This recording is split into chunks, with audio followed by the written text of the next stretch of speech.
प्रिय विद्यार्थियों, मैं हूं डॉक्टर नरेंद्र कुमार पासवान, राजकीय कृत प्लस टू उच्च विद्यालय नगर उटारी गढ़वा। आज मैं उपस्थित हूं 12वीं कक्षा हिंदी की पाठ्य पुस्तक आरोह भाग 2 में संकलित कविता पतंग, जिसके रचनाकार हैं आलोक धनवा जी, इसी को लेकर। तो आइए कविता पढ़ने से पूर्व कवि महोदय का सामान्य परिचय पढ़ लेते हैं। आलोक धनवा जी का जन्म 1948 में मुंगेर बिहार में हुआ था। उनकी जो प्रमुख रचनाएं हैं, पहली कविता आई थी जनता का आदमी नाम से 1972 में, और उसके बाद भागी हुई लड़कियां, ब्रूनो की बेटियां से उनको प्रसिद्धि मिली। दुनिया रोज़ बनती है उनका एकमात्र काव्य संग्रह है। उन्हें प्रमुख सम्मान भी मिला है, जैसे राहुल सम्मान, बिहार राष्ट्र भाषा परिषद का साहित्य सम्मान, बनारसी प्रसाद भोजपुरी सम्मान, पहल सम्मान। 7वें 8वें दशक में कवि आलोक धनवा ने बहुत छोटी अवस्था में अपनी गिनी चुनी कविताओं से अपार लोकप्रियता अर्जित की। सन 1972-73 से प्रकाशित इनकी आरंभिक कविताएं हिंदी की अनेक गंभीर काव्य प्रेमियों को ज़बानी याद रही हैं। आलोचकों का तो मानना है कि उनकी कविताओं ने हिंदी कवियों और कविताओं को कितना प्रभावित किया, इसका मूल्यांकन अभी ठीक से नहीं हुआ है। इतनी व्यापक ख्याति के बावजूद, या शायद उसी की वजह से बनी हुई अपेक्षाओं के दबाव के चलते, आलोक धनवा ने कभी थोक के भाव में लेखन नहीं किया। सन 72 से लेखन आरंभ करने के बाद उनका पहला और अभी तक का एकमात्र काव्य संग्रह 1998 में प्रकाशित हुआ। काव्य संग्रह के अलावा वे पिछले 2 दशकों से देश के विभिन्न हिस्सों में सांस्कृतिक एवं सामाजिक कार्यकर्ता के रूप में सक्रिय रहे हैं। उन्होंने जमशेदपुर में अध्ययन मंडलियों का संचालन किया और रंगकर्म, नाटक तथा साहित्य पर कई राष्ट्रीय संस्थाओं एवं विश्वविद्यालयों में अतिथि व्याख्याता के रूप में भागीदारी की है।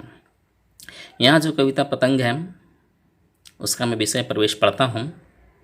पाठ्य पुस्तक में ली गई कविता पतंग आलोक धनवा के एकमात्र संग्रह दुनिया रोज बनती है का हिस्सा है। यह एक लंबी कविता है जिसके तीसरे भाग को पाठ्य पुस्तक में शामिल किया गया है। पतंग के बहाने इस कविता में बाल सुलभ इच्छाओं एवं उमंगों का सुंदर चित्रण किया गया है। बाल क्रियाकलापों एवं प्रकृति में आए परिवर्तनों को अभिव्यक्त करने के लिए सुंदर बिंबों का उपयोग किया गया है। पतंग बच्चों की उमंगों का रंग बिरंगा सपना है। आसमान में उड़ती हुई पतंग ऊंचाइयों की वे हदें हैं। बाल मन जिन्हें छूना चाहता है, उसके पार जाना चाहता है। कविता धीरे धीरे बिंबों की एक ऐसी नई दुनिया में ले जाती है जहाँ शरद ऋतु का चमकीला इशारा है, जहाँ तितलियों की रंगीन दुनिया है। दिशाओं के मृदंग बजते हैं, जहाँ छतों के खतरनाक कोने से गिरने का भय है, तो दूसरी ओर भय पर विजय पाते बच्चे हैं जो गिर गिर कर संभलते हैं और पृथ्वी का हर कोना खुद ब खुद उसके पास आ जाता है। वे हर बार नई नई पतंगों को सबसे ऊंचा उड़ाने का हौसला लिए फिर भादो यानी अंधेरे के बाद के शरद यानी उजाला की प्रतीक्षा कर रहे हैं। क्या आप भी उनके साथ हैं? यह था कविता का परिचय। आइए शुरू करते हैं कविता पतंग। इसके रचनाकार हैं आलोक धनवा। कविता की व्याख्या करने से पहले मैं कविता को पढ़कर सुनाता हूँ। इसके पश्चात मैं कठिन शब्दों का अर्थ बताऊँगा, फिर संदर्भ लिखना, प्रसंग लिखना, व्याख्या करना, काव्य सौंदर्य विशेष इत्यादि। तो कविता में पढ़ता हूँ। सबसे तेज बौछारें गई, भादो गया, सवेरा हुआ, खरगोश की आंखों जैसा लाल सवेरा।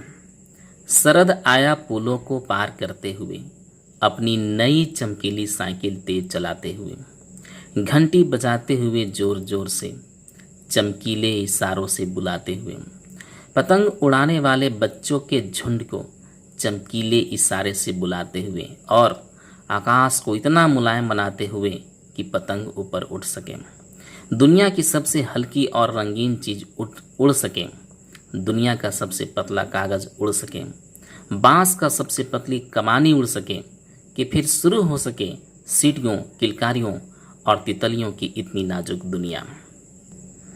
इन पंक्तियों में कुछ कठिन शब्द आए हैं, जैसे तेज बौछारें, अत्यधिक बारिश होना, भादो मास का नाम है, सावन महीने के बाद आता है, शरद ऋतु का नाम है जो वर्षा ऋतु के बाद आती है, झुंड इसका अर्थ हुआ समूह, मुलायम का अर्थ होता है कोमल, बांस एक प्रकार की लकड़ी होती है। किलकारी, खुशी से बच्चे जब चिल्लाते हैं तो उसे किलकारी मारना कहते हैं। व्याख्या में आप लिखेंगे संदर्भ। प्रस्तुत पंक्तियाँ हमारी पाठ्यपुस्तक आरोह भाग 2 में संकलित कविता पतंग से ली गई है। इसके रचनाकार आलोक धनवा जी हैं। मूल रूप से यह पंक्तियाँ धनवा जी के एकमात्र काव्य संग्रह दुनिया रोज बनती है में संकलित है। इसके बाद आप लिखेंगे प्रसंग। इन पंक्तियों में कवि ने मौसम के साथ प्रकृति में आने वाले परिवर्तनों व बाल मन की सुलभ चेष्टाओं का सजीव चित्रण किया है। यह हो गया आपका संदर्भ और प्रसंग। अब आगे व्याख्या। इन पंक्तियों में कवि आलोक धनवा जी ने कहा है कि वर्षा ऋतु में तेज बौछारें के साथ भादो मास का विदाई हो चुका है और शरद ऋतु का आगमन हुआ है। अब यहाँ शरद ऋतु के आगमन के पश्चात जो वातावरण में परिवर्तन होता है उसका वर्णन कवि ने आगे किया है। वे कहते हैं भादो मास अर्थात अंधेरे का जो मास है जिसमें सबसे तेज बौछारें पड़ती हैं, उसकी विदाई होने के पश्चात जो शरद ऋतु आई है वह बहुत ही सुहावना है। सुबह का जो सूर्योदय हो रहा है उससे जो लाल लाल किरणें निकल रही हैं वह खरगोश की आंखों जैसा दिखाई दे रहा है। यहाँ खरगोश की आंख की उपमा सूर्योदय की लाल किरणों से किया जा रहा है। और शरद ऋतु का मानवीकरण करते हुए वे कहते हैं कि शरद रूपी बालक अपनी नई चमकीली साइकिल को चलाते हुए और जोर जोर से घंटी बजाते हुए आ रहा है। चमकीली साइकिल अर्थात सूर्य की जो किरणें होती हैं, जब थोड़ा और सूरज निकलता है तो उसकी किरणें थोड़ी और तेज हो जाती हैं और अपनी तेज रोशनी की वजह से वह सबका ध्यान आकर्षित करता है। वह चमकीली इशारों से सबको बुलाता है। शरद ऋतु बच्चों के झुंड को पतंग उड़ाने के लिए आमंत्रित करता है। शरद ऋतु इतना सुहावना है कि उसने आकाश को इतना कोमल मुलायम बना दिया है कि बच्चों का पतंग ऊपर उड़ सके। तितलियों की जो नाजुक दुनिया उड़ने की बात यहाँ पर कही गई है, तो आप देखेंगे जो हल्की रंगीन चीज़ पतला कागज़ यहाँ कहा जा रहा है वह बच्चों का मन है। रंग बिरंगा अर्थात उनका जो मन होता है वह हमेशा बदलते रहता है, खेलने के लिए, दौड़ने के लिए, कूदने के लिए, किलकारी मारने के लिए, खुशी प्रकट करने के लिए। तितलियों का संदर्भ और नाजुक दुनिया से बच्चों से है, क्योंकि बच्चों की दुनिया जो होती है बहुत ही नाजुक अर्थात कोमल होती है। उनमें आकांक्षा उत्साह अत्यधिक पाया जाता है, रंग बिरंगा होता है। दूसरे शब्दों में यदि आप कहें तो कवि यहाँ कहना चाहता है कि शरद ऋतु के आगमन से उत्साह उमंग का माहौल बन जाता है। शरद ऋतु आकाश को मुलायम कर देता है और बच्चे पतंग उड़ाने लगते हैं। दुनिया के सबसे हल्की रंगीन चीज़ उड़ने लगती हैं। बच्चे दुनिया के सबसे पतले कागज़, बांस की सबसे पतली कमानी से बनी पतंग को उड़ाने लगते हैं और ऐसे माहौल को देखकर, पतंगों को उड़ते देखकर बच्चे सीटियां मारने लगते हैं। बच्चों का जो मन है उनमें जो उत्साह है, उमंग है, रंग बिरंगी बन करके उड़ने लगती हैं। वे सीटी मारने लगते हैं, बजाने लगते हैं। बच्चे भी तितलियों की भांति कोमल होते हैं, नाजुक होते हैं। ठीक है, अब आप आगे देखेंगे इसका काव्य सौंदर्य। काव्य सौंदर्य में आप लिखेंगे कि इन पंक्तियों की भाषा साहित्यिक खड़ी बोली है, छंद मुक्त छंद है और कविता में बहुत जगह बिंबों का प्रयोग किया गया है, प्रतीकों का प्रयोग किया गया है। मैं उसे बता रहा हूँ, आप देखिए। खरगोश की आंखों जैसा लाल सवेरा में उपमा अलंकार है। और शरद आया पोलो को पार करते हुए में आप देखेंगे मानवीकरण अलंकार है, शरद का मानवीकरण किया गया है। दृश्य बिंब आपको कई जगह मिलेंगे, जैसे सबसे तेज बौछारे गई में दृश्य बिंब है, खरगोश की आंखों जैसा लाल सवेरा में दृश्य बिंब है, शरद आया पोलो को पार करते हुए में दृश्य बिंब है, अपनी नई चमकीली साइकिल तेज चलाते हुए में दृश्य बिंब है, चमकीले इशारों से बुलाते हुए में भी दृश्य बिंब है, घंटी बजाते हुए जोर जोर से में श्रव्य बिंब है, और आकाश को इतना मुलायम बनाते हुए में स्पर्श बिंब है। ठीक है। और कविता में आप देखेंगे कि प्रवाह है, सरल सुगम प्रभावी पंक्तियां बन गई है इत्यादि। और भी आप इसमें अनुप्रास अलंकार इत्यादि देख सकते हैं, पुनरुक्ति प्रकाश अलंकार भी। तो अगला छंद अब देखते हैं। अगला छंद है, जन्म से ही वे अपने साथ लाते हैं कपास, पृथ्वी घूमती हुई आती है उनके बेचैन पैरों के पास। जब वे दौड़ते हैं बेसुध छतों को भी नरम बनाते हुए, दिशाओं को मृदंग की तरह बजाते हुए। जब वे पेंग भरते हुए चले आते हैं डाल की तरह लचीले वेग से अक्सर छतों के खतरनाक किनारों तक, उस समय गिरने से बचाता है उन्हें सिर्फ उनके ही रोमांचित शरीर का संगीत। पतंगों की धड़कती ऊंचाइयां उन्हें थाम लेती हैं महज एक धागे के सहारे। यहाँ तक। तो इसमें जो कठिन शब्द आया है पहले मैं उसको देख लेता हूँ। कपास का अर्थ होता है यहाँ पर कोमल, नरम, मुलायम अनुभूति के लिए प्रयोग किया गया है कपास। मृदंग एक प्रकार का वाद्य यंत्र है जिस पर थाप देने से आवाज़ निकलती है, ढोलक के जैसा होता है। पेंग भरना, झूला झूलने के क्रम में ऊपर की ओर जब धकेलते हैं तो उसे पेंग भरना कहा जाता है। और लचीले, लचकदार। ठीक है। आप इसका जो लिखेंगे संदर्भ, वह पहले की व्याख्या करते हुए जो पंक्ति में आप लिखे हुए थे वही लिखेंगे। जैसे प्रस्तुत पंक्तियां हमारी पाठ्य पुस्तक आरो भाग 2 में संकलित कविता पतंग से ली गई है। इसके रचनाकार आलोक धनवाद जी हैं। मूल रूप से यह कवि पंक्तियां धनवाद जी के एकमात्र काव्य संग्रह दुनिया रोज बनती है से संकलित की गई है, ली गई है। और आप इसका प्रसंग भी वही लिखेंगे कि इन पंक्तियों में कवि ने मौसम के साथ प्रकृति में आने वाले परिवर्तनों व बाल मन की सुलभ चेष्टाओं का सजीव चित्रण किया है। आगे जो इसकी व्याख्या है उसे आप देखिए। इन पंक्तियों में आलोक धनवाद जी ने कहा है कि बच्चे जब जन्म लेते हैं तो वे बड़े ही मुलायम होते हैं, उनका जो शरीर होता है बहुत ही मुलायम होता है, और ऐसा लगता है कि अपने साथ वे कपास लेकर आए हैं। कपास यहाँ प्रतीक है मुलायम का, बच्चे के शरीर जो मुलायम होता है उसका।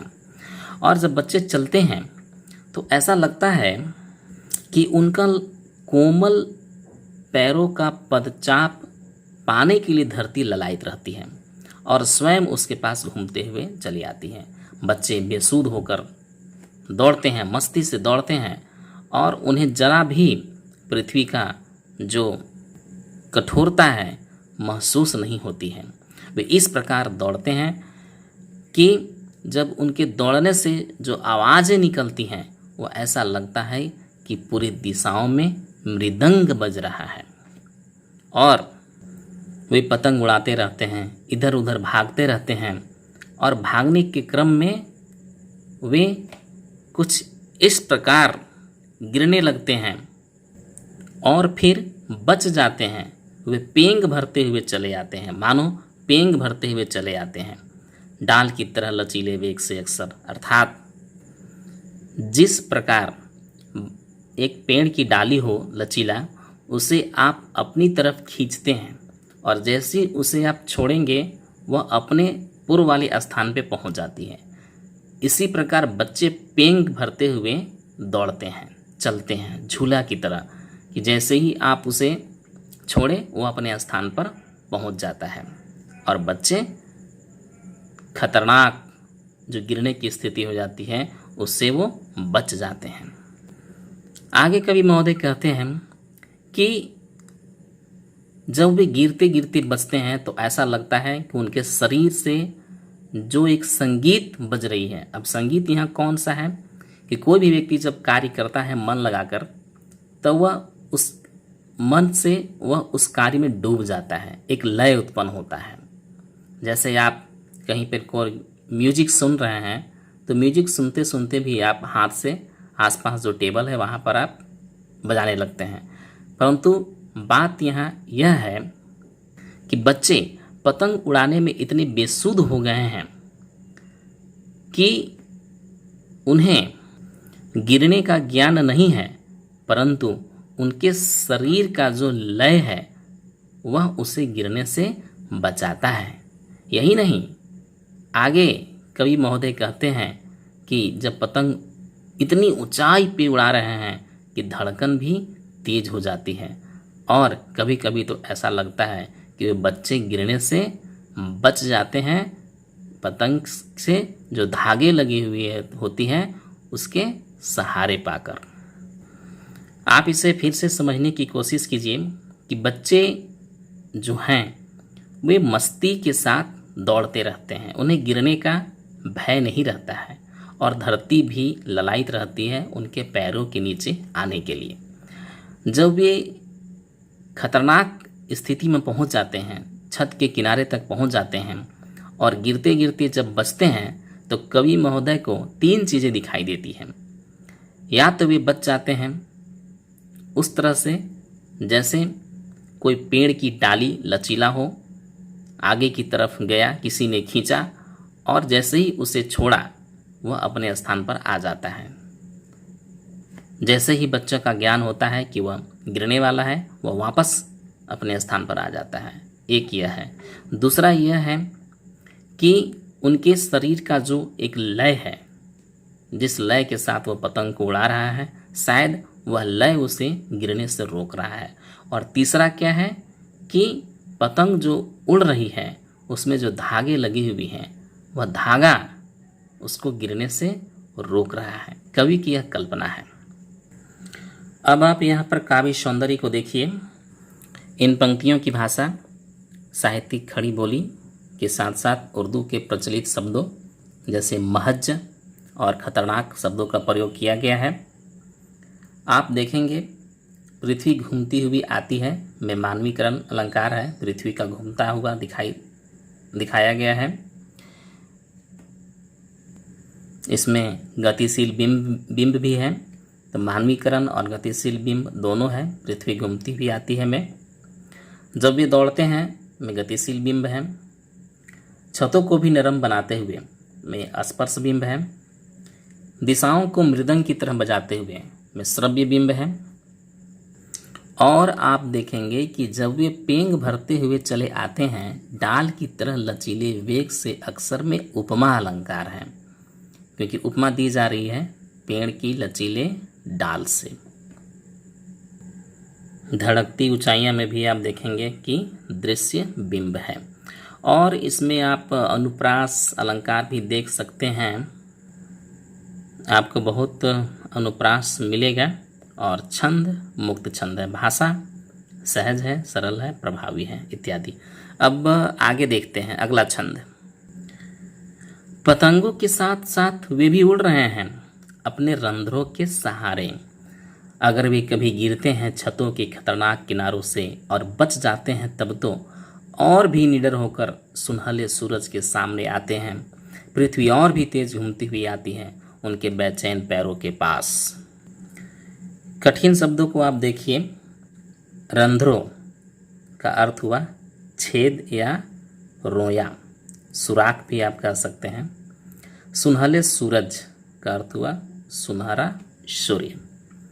और संदर्भ आप वही लिखेंगे, प्रसंग भी आप वही लिखेंगे जो ऊपर की छंद में आपने लिखा है। व्याख्या देखिए। कवि आलोक धनवा जी कहते हैं कि इस शरद ऋतु के मौसम में जब बच्चे पतंग उड़ा रहे हैं तो ऐसा लगता है कि वे भी साथ साथ उड़ रहे हैं, और उनके साथ साथ जो रंध्र हैं, जो रोए हैं, जो रोमांच उनके अंदर पैदा हो रहा है, वह भी उड़ रहा है। और कई बार तो जब वे गिरने से बच जाते हैं तब उनमें निडरता आ जाती है और भय उनके अंदर से समाप्त हो जाता है और सूरज के सामने वह दोबारा चले आते हैं या अगले दिन भी चले जाते हैं।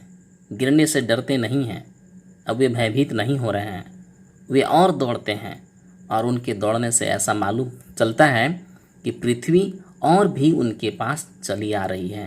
पृथ्वी और बेचैन हो रही है उनके पैरों के पास आने के लिए।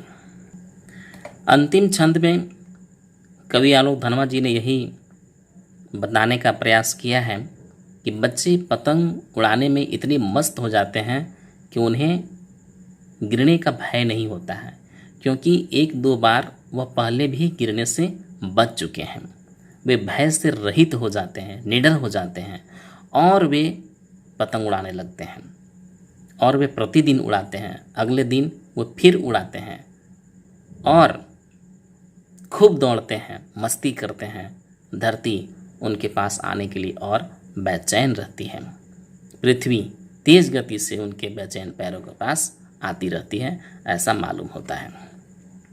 अब आप लिखेंगे काव्य सौंदर्य। इन पंक्तियों की भाषा साहित्यिक खड़ी बोली है, मुक्त छंद है।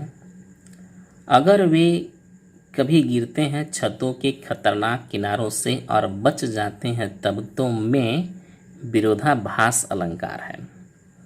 सुनहले सूरज में आप अनुप्रास अलंकार सवर्ण की आवृत्ति हुई है और पूरी कविता में आप देखेंगे तो आपको कई जगह अनुप्रास अलंकार मिल जाएगा। पृथ्वी और भी तेज गति से घूमती हुई आती है, मानवीकरण अलंकार है।